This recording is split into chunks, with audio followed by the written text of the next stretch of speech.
Louis Armstrong was the first African American trumpeter, composer, and singer who was one of the most influential figures in jazz. Louis Armstrong was born on August 4, 1901 in New Orleans, Louisiana, in a section so poor that it was nicknamed the battlefield. Armstrong had a difficult childhood. His father was a factory worker and abandoned the family soon after Louis's birth. His mother, who often turned to prostitution, frequently left him for his grandmother. Louis was forced to leave school in the 5th grade to begin working. A Jewish family gave young Louis a job collecting junk and delivering coal. They also encouraged him to sing and often invited him into their home for meals.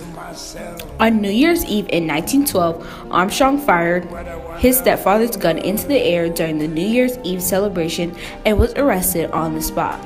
He was sent to the Colored Wives' Home for Boys. There, he received musical instructions on the cornet, trumpet, and fell in love with music. In 1914, the home released him, and he immediately began earning a reputation as a fine blues player, one of the greatest cornet players in town. Joe King Oliver began acting as a mentor to the young Armstrong, showing him pointers on the horn and occasionally singing to him as a sub. By the end of his teens, Armstrong had grown up fast. In 1918, he married Daisy Parker, a prostitute, commencing a stormy union marked by many arguments and acts of violence. During this time, Armstrong adopted a 3-year-old boy named Clarence. The boy's mother, Armstrong's cousin, had died in childbirth. Clarence, who had become mentally disabled from a head injury, had suffered at an early age, was taken care of by Armstrong his entire life. Meanwhile, Armstrong's reputation as a musician grew. In 1918, he replaced Oliver and the Kid Ory's band, then the most popular band in New Orleans.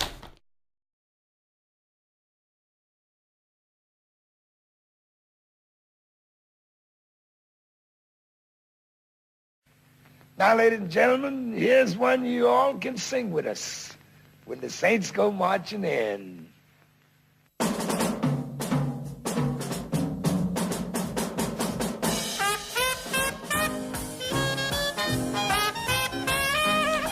He was soon able to stop working manual labor jobs and begin concentration full-time on his cornet, playing parties, dances, funeral marches, and local honky-tonks, a name for small bars that typically host music acts.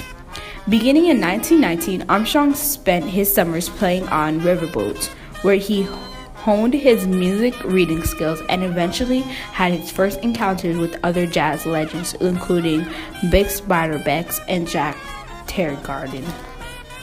His career spanned over 5 decades, from the 1920s to the 1960s, and different eras of jazz. He came to prominence in the 1920s, influenced countless musicians with both his daring trumpet style and unique vocals. Armstrong's charismatic stage presence impressed not only the jazz world, but all the popular music. He recorded several songs throughout his career, including songs like Stardust, La Vie en Rose, and What a Wonderful World.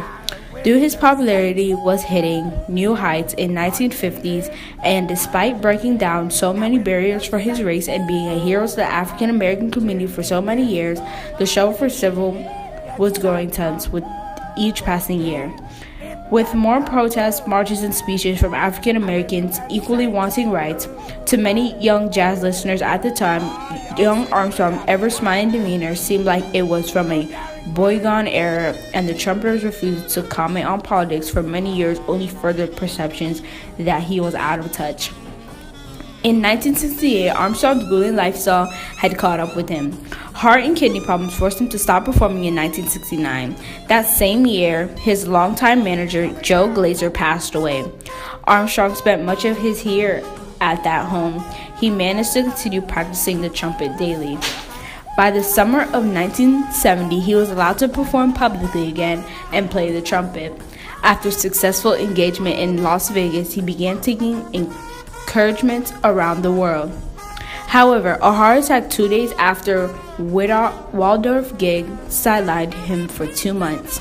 Armstrong returned home in May 1971, and though he soon resumed playing again and promised to perform in public once more, he died in his sleep on July 6, 1971, at his own home in Queens, New York, before he ever got to.